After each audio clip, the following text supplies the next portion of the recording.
Nossa entrevista de hoje, uma honra, uma grande alegria, satisfação imensa. O professor Mário Sérgio Cortella conversa conosco aqui na TV LW. Professor, muito obrigado pela sua atenção. Seja bem-vindo a essa conversa.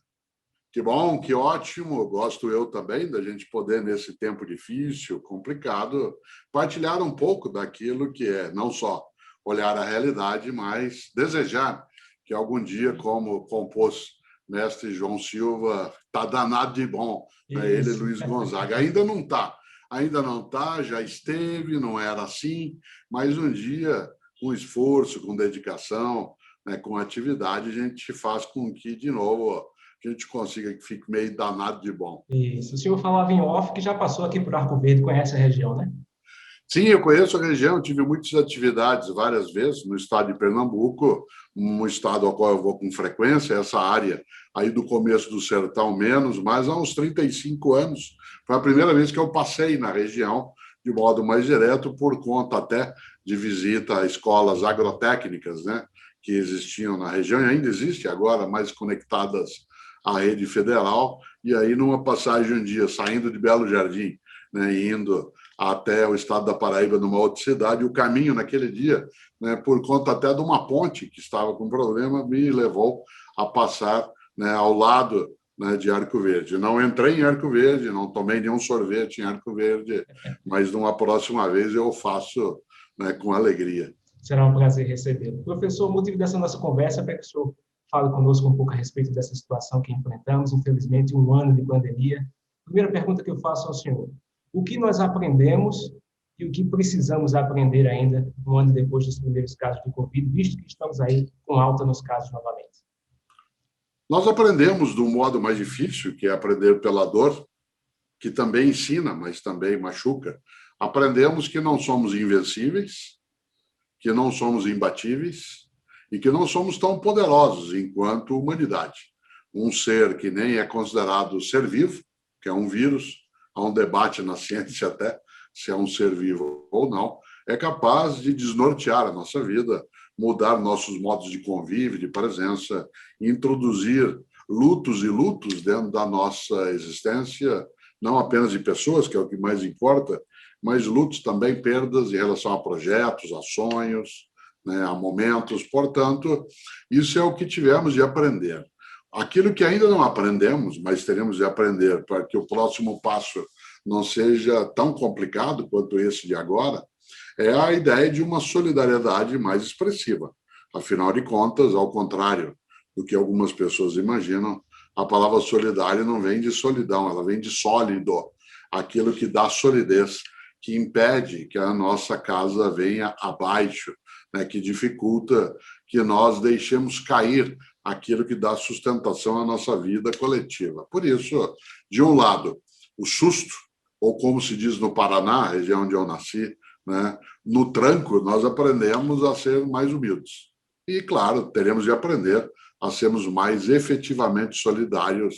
Do contrário, essa é apenas a marca inicial, né, de um momento que ficará mais complicado.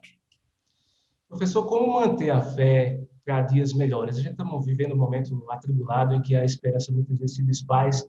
Nós estamos aqui em Arco Verde, uma cidade que tem um histórico, leva o nome do primeiro cardeal da América Latina, em homenagem a ele.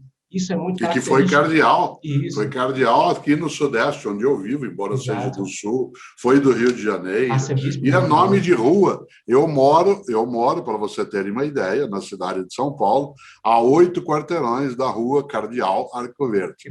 Né? Se eu olhar da minha janela, eu vejo o início da rua lá no alto. E ela se inicia, não sei se você a conhece, ela se inicia, e talvez seja um alerta, em um cemitério, que é o cemitério do Araçá, e descendo por ela há 2 outros cemitérios, porque era um descampado.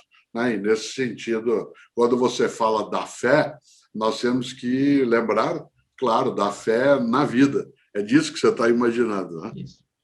Perfeitamente. Como manter essa fé na vida, como o senhor mesmo destacou, com relação à esperança de dias melhores, poder esperançar aqueles que estão ao nosso redor também e superar esse momento adverso? Pensando no cardeal Arco Verde, sendo um homem religioso ligado ao cristianismo católico, né, eu imaginei agora, né, uma pessoa que é muito importante na história cristã, né? Ela é alguém que nasceu na Itália, que é Benedetto de Norcia. Benedetto de Norcia, que católicos, anglicanos e ortodoxos chamam de São Bento. Benedetto de Norcia, lá do século VIII, ele ainda, né, não havia ali uma divisão, tal como haverá depois em algumas áreas do cristianismo, e ele, ao fundar a ordem beneditina, que tem grandes mosteiros espalhados pelo mundo, inclusive no Brasil, inclusive na cidade de Olinda, em Pernambuco, esses mosteiros beneditinos têm aquilo que é a máxima, a expressão do ideal, né, dessa ordem religiosa, que acho que tem muito a ver com esse momento em que nós estamos. A máxima, você sabe, da ordem beneditina, em latim era ora et labora, isto é, reza e trabalha. Reza e trabalha. Trabalhar sem rezar perde um pouco de reverência à vida. E rezar apenas sem trabalhar as coisas, primeiro, que elas não necessariamente acontecem. Segundo, é entregar nas forças, né, de apoio a nós, na história humana, algo que é da nossa tarefa. É rezar e trabalhar. Portanto, reverência à vida e uma ação concreta. Não é fácil, mas não é impossível. Não é o momento em que a gente se tranquiliza, não é o momento em que a gente apenas, né, senta e fica desalentado. Claro que dá tristeza, mas é preciso ir buscar, se juntar. Aquilo que o grande, o estupendo pernambucano, João Cabral de Melo Neto, num dos seus poemas mais belos, dizia: um galo sozinho não tece uma manhã. Um galo sozinho não tece uma manhã. É preciso que um canta aqui, o outro canta lá, aí vão se juntando os cantos e uma hora desanoitece amanhã, como lembrou o baiano Caetano Veloso. Olha só, desanoitece amanhã. Não é fácil, não é o que a gente faça com tranquilidade, mas também nós temos de lembrar uma coisa que as nossas avós diziam em vários lugares do Brasil, né? Não há mal que sempre dure, nem bem que nunca se acabe. Ou invertendo, não há bem que sempre dure, nem mal que nunca se acabe. Então, esperança ativa, como você lembrou, a esperança trazida à tona por um outro pernambucano que esse ano faria 100 anos, vivo estivesse, que é Paulo Freire, nascido ali na Casa Amarela, no Recife, que falava que era preciso ter esperança, mas do verbo esperançar, e não do verbo esperar. Porque do verbo esperar você aguarda, fica quieto num canto. Esperançar é ir atrás, é buscar, é não desistir. Professor, finalizando o nosso tempo e usando um dos títulos de um grande livro seu, um dos grandes livros seus, Se Pensar Bem Nos Faz Bem, o que pensar nesse momento? Pensar que nós temos de não ter de parar a vida para refletir mais, nós temos que introduzir no nosso dia a dia, mesmo em todo o entorno das nossas atividades e tarefas, tempos de reflexão, que sejam mais frequentes, que a gente pare um pouco de viver em voz alta apenas, né, em grandes modos de contato, e aproveite alguns momentos também de silêncio intencional. Né? Estar sozinho não é estar solitário. Né? Uma pessoa que se coloque em alguns momentos sozinha, ela não está solitária. E estar sozinha não é se afastar de todas as pessoas, é ter um tempo em que se possa pensar a vida, as razões da vida.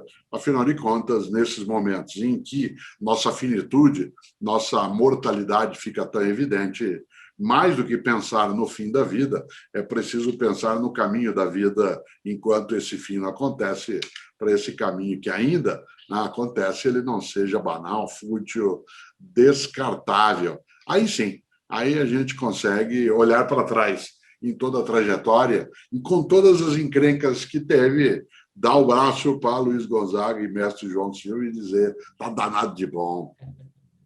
Professor Cortella, muito obrigado pela sua atenção conosco, pela sua aula, mais uma vez. Agradeço muito, uma alegria imensa. Que bom, obrigado, um abraço.